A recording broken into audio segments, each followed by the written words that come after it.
Our disability is our greatest strength. It gives us the supervision to see the issues facing humanity from a more inclusive perspective and the grit to fight back against all odds.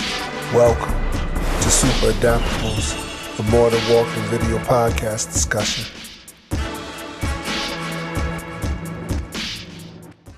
Welcome to Super Adaptables, the podcast where people of all abilities gather to discuss pressing issues that affect the disability community and their implications for the world at large.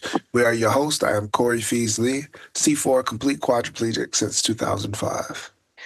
And I'm Jonathan Sigworth, C7 complete quadriplegic since 2006, both of us hailing from the great state of Connecticut. Yes, very dreary outside indeed. And we're recording this on Thursday, the 22nd of May, 2025. And in a little bit, we'll be discussing with some legal experts about due process, arguing the case. So today we have a few special guests joining us, beginning with Sheldon Tubman, a litigation attorney with Disability Rights Connecticut, a statewide nonprofit organization with a mission to advocate for the human, civil, and legal rights of people with disabilities in Connecticut. He has been key in helping to fight for wheelchair reform here in Connecticut as well as changes to Medicaid and just in general fighting for people with disabilities. So thank you so much, Sheldon, for joining us today. Happy to be here. Next, we have Kathy Flaherty. She is the executive director of the Connecticut Legal Rights Project, which is a statewide nonprofit agency that provides legal services to low-income individuals with mental health conditions. Thank you, Kathy, for joining us. Thank you so much for having me. And lastly, we have Jamal Johnson, founder and owner of the law office of J.T. Johnson. Jamal has been practicing law for over 13 years, and Attorney Johnson has been a powerful advocate for justice, representing clients in serious criminal cases and high-profile civil rights matters. Thank you all for being here. Thank you so much for having me. And just as a reminder, Super Adaptables is made possible in part by a grant from the Christopher and Dana Reeve Foundation's National Paralysis Resource Center. The information provided and opinions expressed in these podcasts do not necessarily reflect the views of the Christopher and Dana Reeve Foundation. For more information about the Foundation's National Paralysis Resource Center, visit www.christopherreeve.org. Also, I should note that the views expressed on this podcast do not necessarily reflect those of More Than Walking either, but belong to us as individual speakers. Indeed. So, in preparing for this, I heard somebody mention William Shakespeare, the famous playwright, and he wrote a story about the rule of King Henry V. The play is written in the sixth. The play is written in 3 acts, and in the second scene of Act 4, a conversation happens between 2 of the antagonists, Jack Cade and Dick the Butcher. And while plotting a coup to overthrow Henry's kingdom, Jack Cade's henchman, Dick the Butcher, says, "The first thing we do is let's kill all the lawyers." No threats here. There are a few reasons why scholars believe Shakespeare included this now famous phrase. The first illustrates what lawyers can represent, and that's protection for the elite, leaving behind the common man struggling to defend themselves against the rich and powerful. The second is that if you eliminate those who are the keepers of justice, this leaves room for authoritarianism and absolute power, which Jack Cade was, after all along. But in modern times, people in the current justice system have pointed out this reference. For example, according to LitHub, Supreme Court Justice John Paul Stevens shared this reading of the line, even analyzing it in a 1985 decision. As a careful reading of that text will reveal, Shakespeare insightfully realized that disposing of lawyers is a step in the direction of totalitarianism, a form of government. So even more recently, we're seeing sweeping changes at the Justice Department. Prosecutors who were involved in a high-profile case against New York City Mayor Eric Adams, they refused to dismiss corruption charges. They chose to resign. Or in separate incidents, lawyers have been reassigned from the Civil Rights Division, which some estimate is 70% of the division's personnel. And though Shakespeare wrote a fictitious story with elements of real life incorporated into it, the U.S. is watching a similar drama play out right before our very eyes. Daily, endless news cycles continue to churn out different stories that only thicken the plot. Fortunately for us, not all of the lawyers are dead, and we have the opportunity to ask questions and examine the evidence. And I'll just say, Kathy, Sheldon, and Jamal, we're very glad that you guys are alive and well and here with us. And, to give some context for our listeners, this podcast this year has all been about social safety nets. And this month we were going to talk about accessible housing. But because of current events, we decided, due process seems to be a pretty important social safety net that protects all of us to get justice. And if you don't have that, what use is accessible housing? Especially if the housing you're looking forward to is a prison in El Salvador or in Libya, let alone if it's accessible, you may never get back to your home again. So that's why we're focusing on this. So as we go through, the discussion today, thinking about how some of these questions apply to the disabled community in particular, and disability advocacy, and any form of advocacy in general, will be very, very relevant. So, given recent events, how concerned should we be, in your opinion, all of us, including members of the disabled community, with the challenges to due process and habeas corpus? And Sheldon, I'll throw that to you first. So, first of all, I should say that the views I'll express are my own, not necessarily those of Disability Rights Connecticut, not to mention More Than Walking. In preparation for today, I did a little research on sort of the basics of the origin of due process and habeas corpus, and they are very, very old concepts, fundamental concepts. They date, both of them essentially date to the Magna Carta, which is from 1215, and which established the basic concepts of the rule of law, everybody's subject to the rule of law, and basic concepts of liberty. And then they were later adopted, but more specifically in various acts, the Habeas Corpus Act of 1679. When our Constitution was created, these rights were long ago established, hundreds of years, or at least 100 years, in England. And so they were adopted as essential protections of ordered liberty. Without these protections, the ability of a government to take control in a way, putting aside separation of powers, but in a way which infringes on individual liberty, is severe. And that applies to everyone, all of us, disabled, non-disabled. But it also applies particularly, I would say, to minority groups who are more likely to be on the wrong end of authoritarian rule.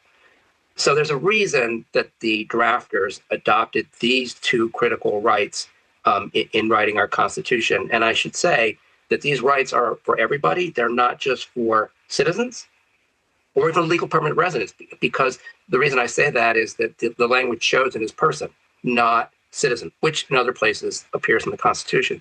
So I'm not a scholar, but it appears, based on what other scholars have looked at this, say, yeah, these are basic rights that apply to everyone. And taking them away would result in a serious threat to ordered liberty for all of us. Thank you for that. And in your opinion, how concerned should we be about the current state? At the moment, the general view of the court seems to be strong in protecting these rights. It's true that the Trump administration has taken positions which are troubling. For example, Stephen Miller, I think he's the deputy chief of staff, and one of the architects of the policies related to immigrants, has said, we're considering we may have to suspend habeas corpus because of this invasion. What invasion? And their habeas corpus is not, the Constitution, you cannot, it can only be suspended in the event of rebellion, where the public safety is threatened. Rebellion or invasion where public safety is threatened. Do we have that? I don't think so. But the fact that we're talking about suspending habeas is quite serious. In the case of due process, it has gone a little further because the administration has denied due process in the process of deporting people, in some cases in violation of court orders. And so we should be concerned that there is a willingness to run roughshod over at least those rights, due process rights. And Jamal, your thoughts on question one? Yeah, I'll just kind of jump in where Sheldon left off. I mean, I just, yeah, I agree. I think that we should be very concerned about the current state of how, due process and habeas corpus is being treated, and it almost seems to be attempts to kind of wash it away. Certainly, blur the lines of what it's imposed to represent. Whenever those type of things have, generally been laid down as a blanket right for all people. But when you start to try to wash those things away, and definitely what's always happened historically is that, people who historically face systemic discrimination. So whether, that's being disabled or being Black or being a woman, those are the first individuals that those people, that those type of things hurt. And so, for example, if you take away something like habeas corpus or blur the lines of that. I mean, that is the right to challenge why the government is imprisoning you, right? And, that's particularly a light bulb for me, or a point of concern for me as a Black male, because I'm a descendant of slaves who are imprisoned by the government. So, I think we have to be, I'm deeply concerned about when things like habeas corpus are kind of being treated as if they're not needed, or we need to suspend them, and things of that nature. Because, to allow the government to have this unbridled discretion to incarcerate or imprison people and strip the people away from the ability to challenge those decisions should be deeply concerning to any of us.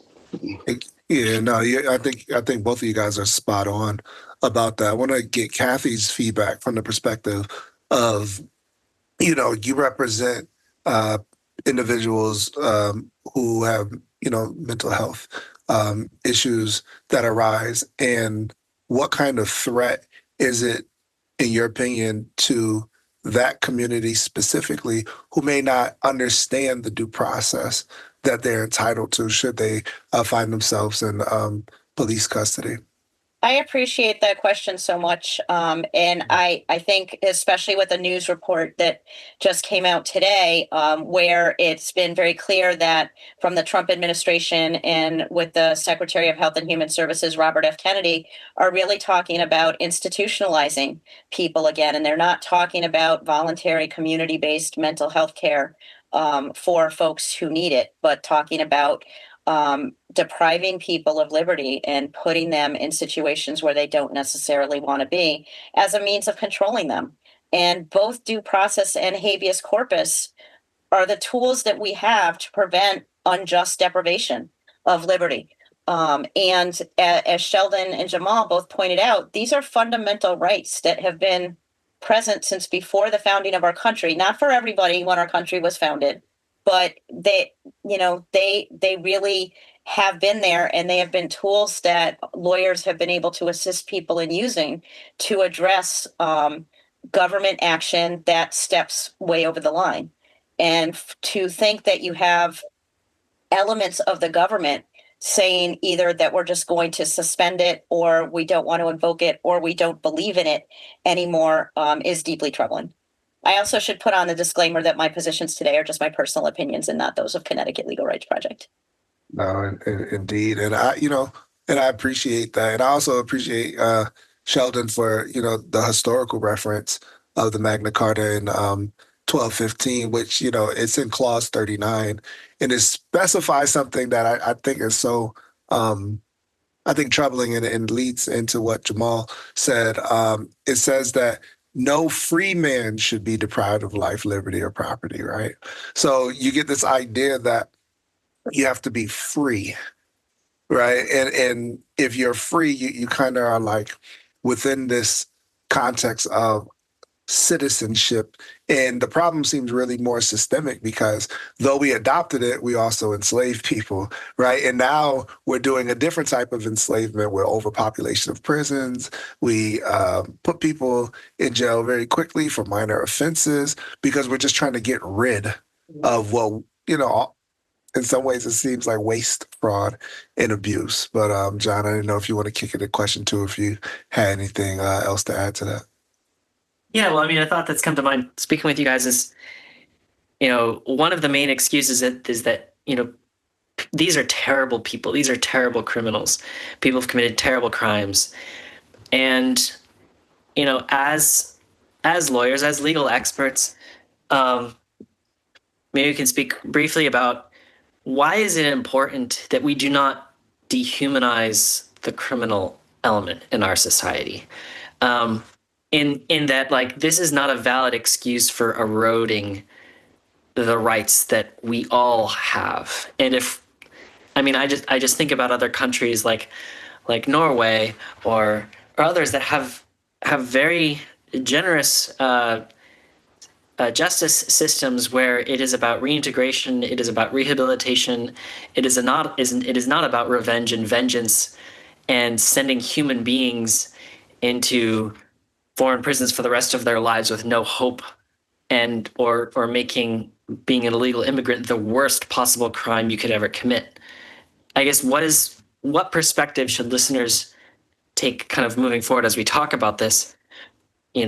Even considering, yes, these injustices may be happening to people who have committed crimes. I could take that, at least initially. There's really two answers. The first answer is, and you said it in the way you set that up, they're claimed to have committed terrible crimes. And there's a whole reason we have a criminal justice system with a whole variety of protections, including right to counsel, right against self-incrimination, jury trial, precisely because we don't really know. We think there's reasons to believe, but in the case of the current situation, a lot of these people have no convictions. So when it's declared, including by the spokesperson at the White House, that these people are X, they're dangerous, horrible, barbaric gang members, are they? So the first question is, was due process, was a fair process applied to ascertain whether in fact they have done that? If not, we are taking very harsh steps against people, including sending them to this prison in another country that doesn't really have protections and they may never leave from. So there's a real serious question, and we should all be concerned about that, because that could happen to any of us. In fact, the president has talked about he'd like to send some bad citizens to El Salvador prisons. So we all have to be very concerned about making assumptions without providing due process. Due process is basically think of the word due as being fair. Due process is a fair process that before, as Kathy said, taking away liberty, before anything of value is taken away from a human being, there should be an objective, non-arbitrary, evidence-based process to ascertain the truth or falsity, guilt or innocence, to make sure there isn't a mistake being made. And although right now we're talking about deportations potentially of innocent people to El Salvador based on an alleged crime supposed crime they didn't commit, it also could apply to my work, for example. In a lot of my cases involve Medicaid, and where people lose their Medicaid benefits, and there wasn't a fair process, right? It was taken away, and people should have the right to appeal that and show that there was a mistake made by the agency, which happens all the time. So due process is a very broad, or it applies in a very broad set of circumstances, but it's all about fairness to make sure a mistake is not being made. That's my simple version of due process, and my colleagues can correct me. On habeas, as I said, is an ancient right, and habeas is literally, I think the Latin is, you have the body. Where a writ of habeas corpus is a writ to ask, well, you have the body, are you holding the body justly or not? So that writ has been around for a very long time. When people have a criminal case and they are convicted, they can appeal and all that, but there can be what's called collateral appeals, which is habeas corpus, to say that, well, the person is being incarcerated wrongly, and then you have to present your evidence. But so habeas is really about It's a very specific situation. It's where you are being held against your will. You're being detained. And it's a process to ascertain if that's wrong or right, whereas due process could apply to taking away of money, benefits, driver's license, and of course your freedom. So habeas corpus, if without habeas corpus, I'm guessing any member of government could just come and say, I'm arresting you and detain you, and there's without justification. That would be the result of a suspending of habeas corpus. My understanding, there'd be no way of challenging it. You wouldn't have that court procedure that you could rely on to say, we want to examine this. No warrants. Right. We're just going to do and I feel at times that that's what this administration wants to do, is they want to do what they want to do to whom they want to do it at the time they want to do it, and have nobody make any meaningful challenge to their authoritarianism. I think the other thing that I would add, because I think Sheldon did a really good job of covering what due process and habeas corpus is, but the reason that we really don't want to demonize people is eventually most people are going to return to our communities at the end of the day.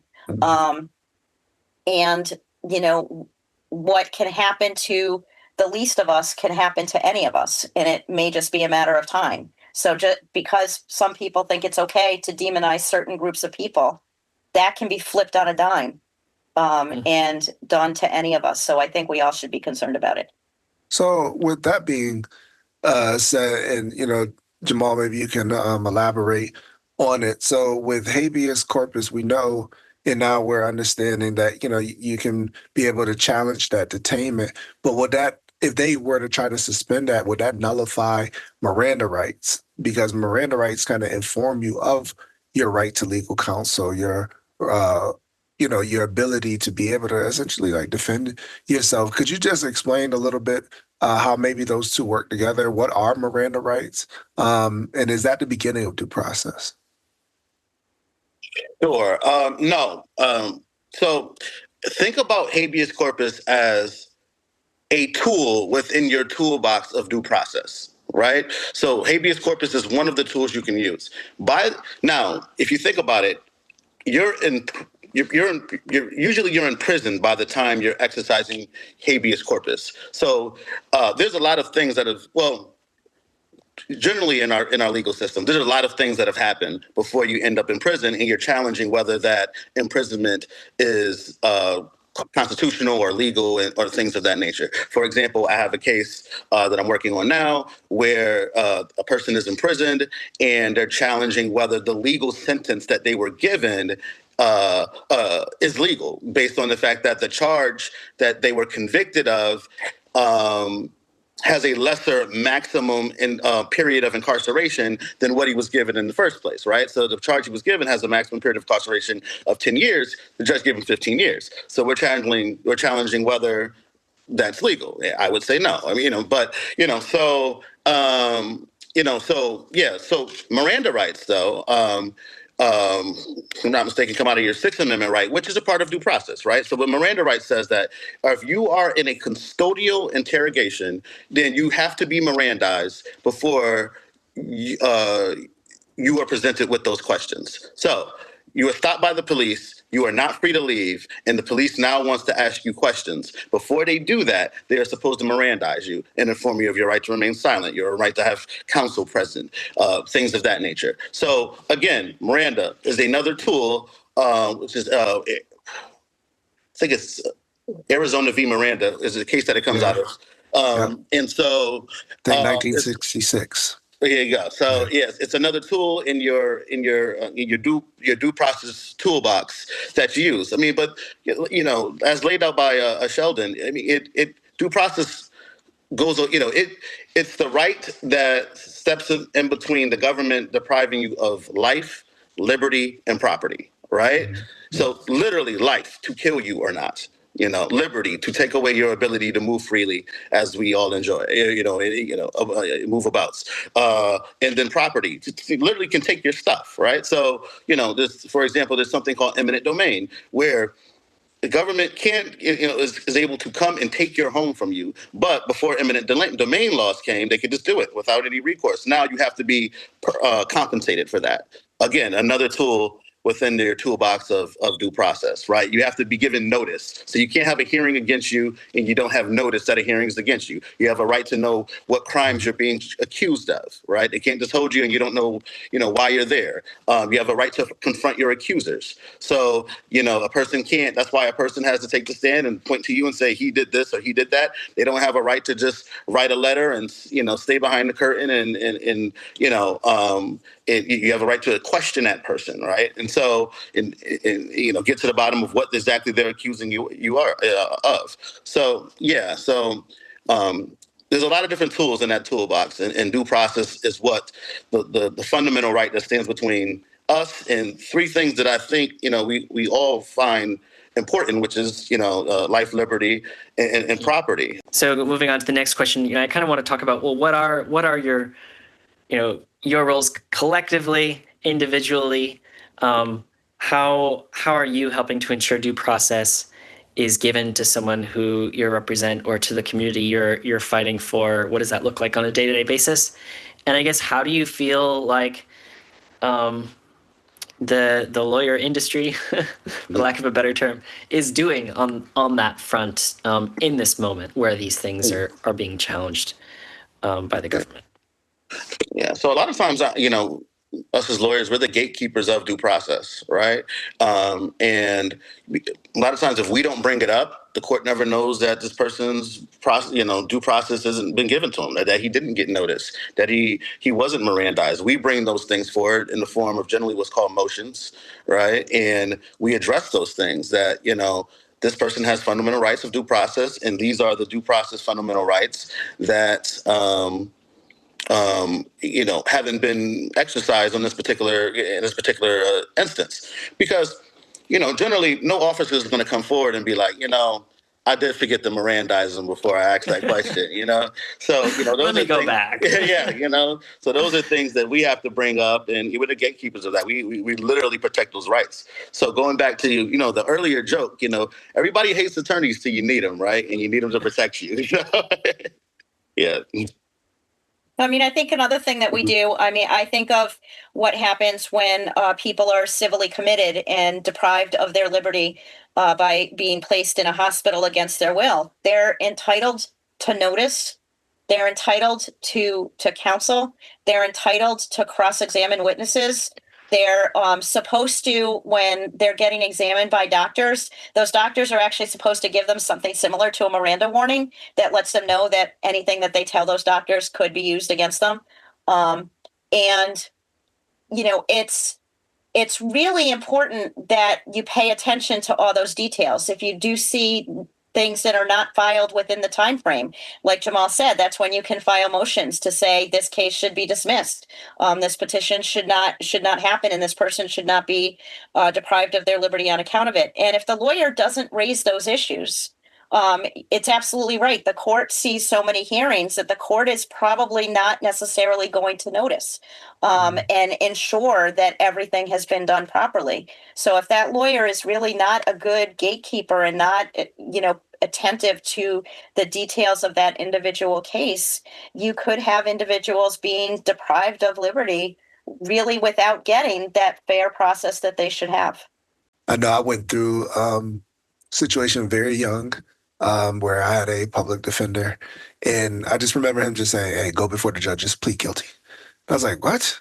Like that's it?" Like I know, like what I was accused of, and I knew I was like, guilty of it, but I'm like, "That's it? Like there's nothing more?"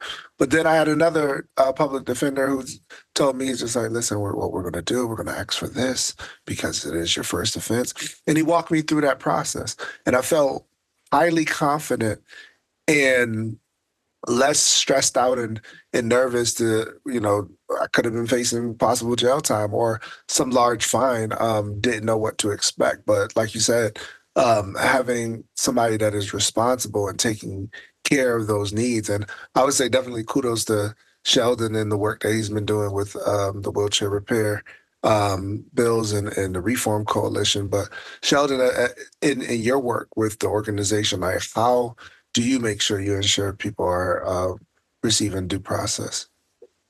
Well, I have to admit that more of my work is with, emails, demand letters saying that you're not complying with something. But I have administrative hearings, not in court, but administrative hearings where one of the issues may be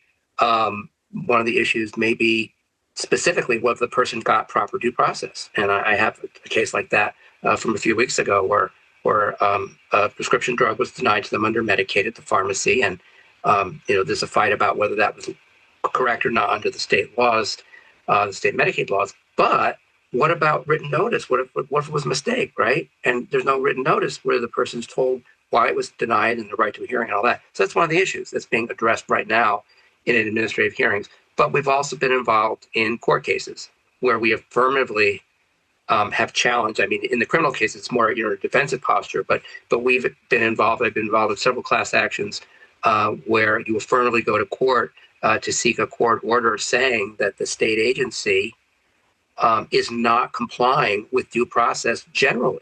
It's not just like in an individual case, but they have a system that's set up that denies that the individual the opportunity to try to show that a mistake was made, that there's not a fair process.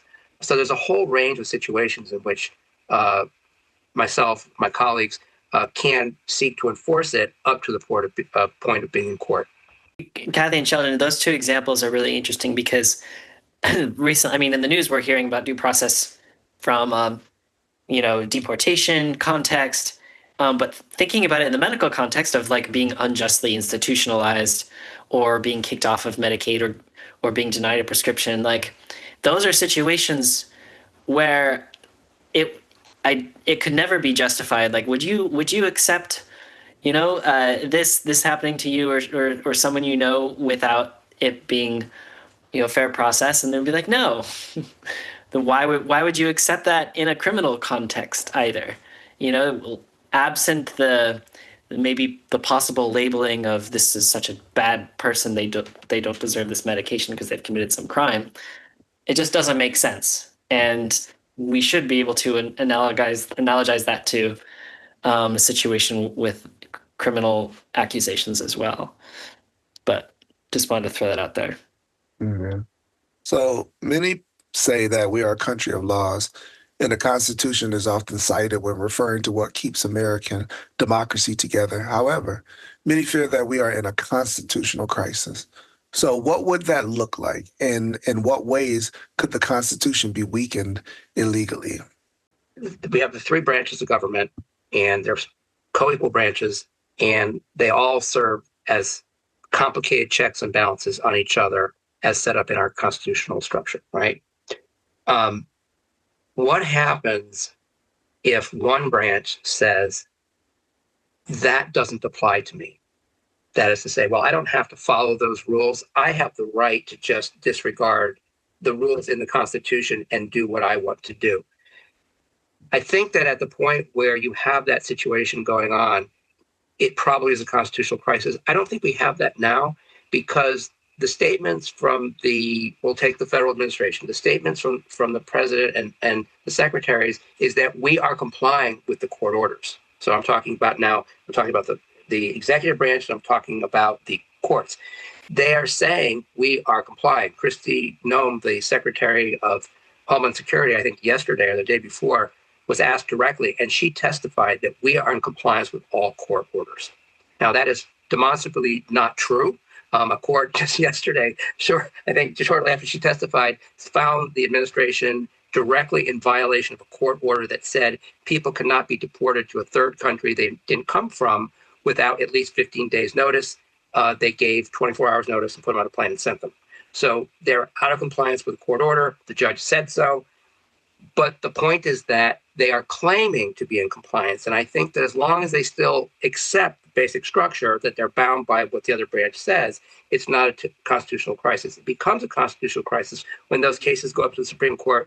The Supreme Court says definitively, thou shalt do something or stop doing something. And the administration says, yeah, we don't have to comply with that. I think that's the point where we would have that situation. Kathy or Jamal, anything to add to that? No, I mean, I listened to some of the argument in the birthright citizenship case when it was being argued last week, and it seemed like we were kind of just tiptoeing up to the edge of it, because even some of the questions they got, or they were propounding to the Solicitor General, seemed to say, like, are you going to listen to us, and are you going to follow what we may order? And it almost, frankly, it almost seemed like he was real close to saying, if we agree with what you say, we'll follow it. But if we don't agree, we're going to figure out what we need to do. And that's just never been, for those of us who believe in the rule of law and respecting the rule of law, if you don't like a lower court judge's decision, you can complain all you want about it, but you follow it or you appeal it. And then you appeal it and you appeal it and you get, but when the Supreme Court pronounces what the law is, that is the declaration of what the law is.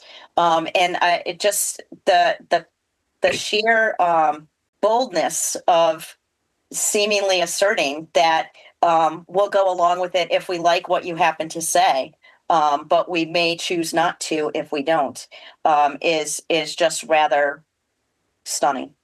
I'm constantly surprised. I feel like this year so far has been a crash course on how to follow the law without following the law. And I'm just wondering, hey, how many of these strategies could work for the common citizen? In the context of, like, yeah, I'm paying my taxes. You haven't gotten the check yet? Or just there's so many different workarounds, it seems, where the law is not functionally being taken seriously, but is being given lip service. Jamal, do you have anything to add on kind of this question?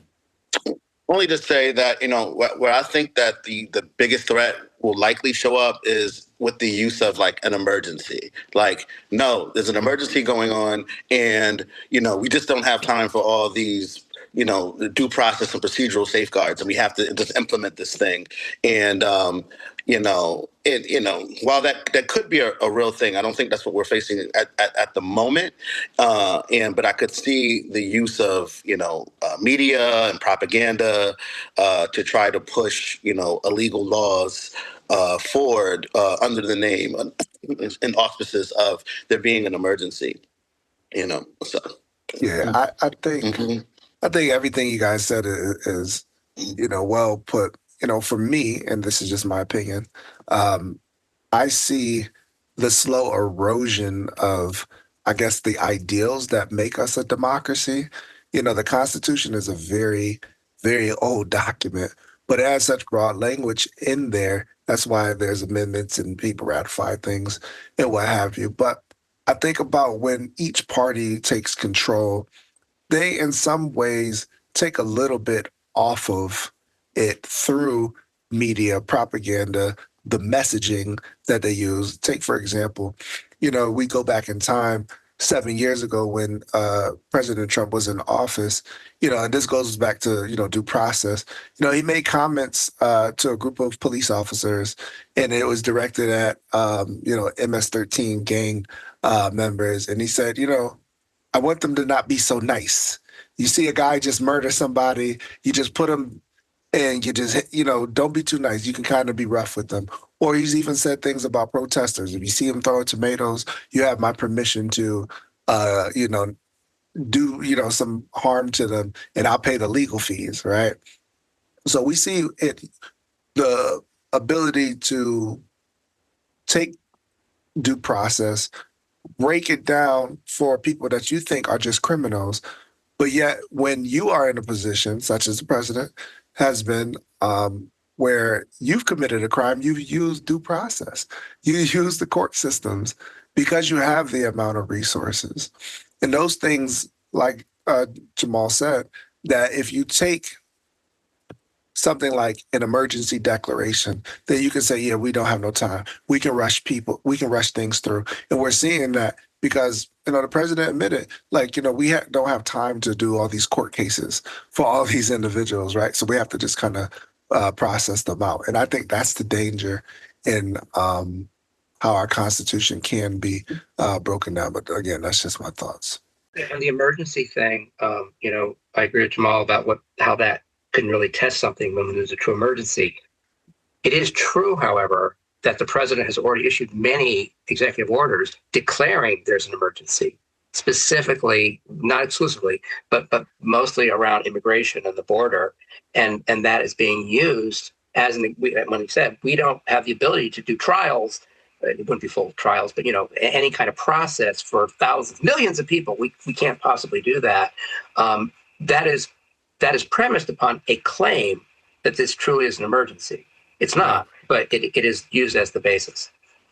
Right, and that's an important point because getting rid of due process and habeas corpus, this, when a court order comes down saying that you have to follow these things, these are not preventing the current administration from prosecuting people or from deporting people or doing any of the things that they want to do.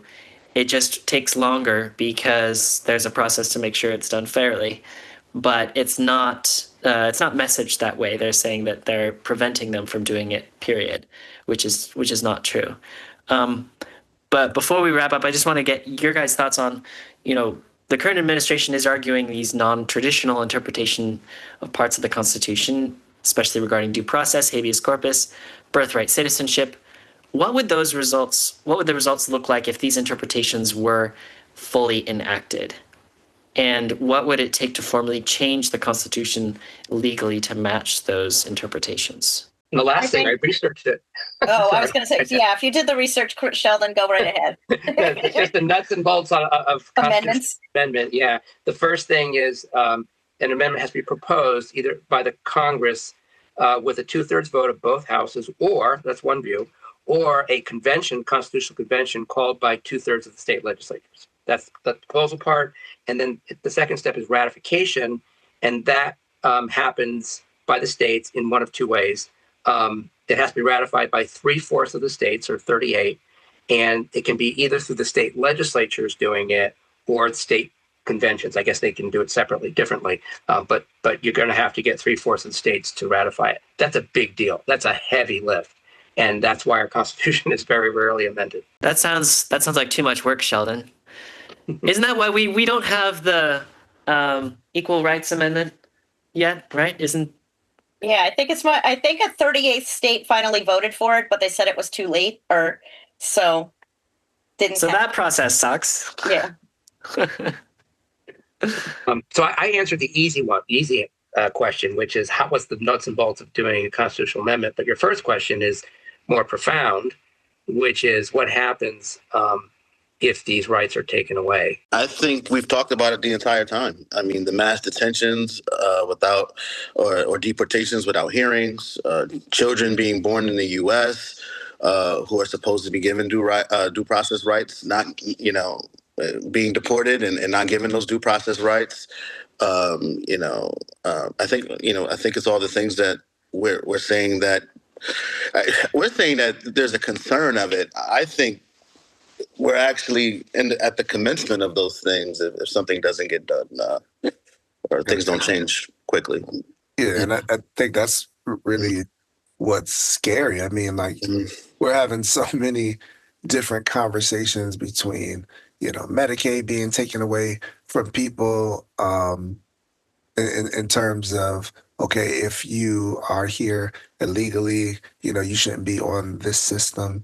However, people aren't given just an overall chance, right? I mean, we are all technically really not from this country in the first place. All of our ancestors have come here from different parts of the world, and I think the application to assume that we're just all sort of just citizens and the Constitution is only for Americans is just not true. I think the founding fathers who designed these plans knew that there's just going to be a continuous influx of people, regardless of what nation they come from and whether you like it or not. However, in order to hold this fragile thing we call a democracy together, we have to have laws that apply for everyone. So if you whisk someone away simply because you say, well, they're here illegally, but they have not committed a crime, you have to give them time to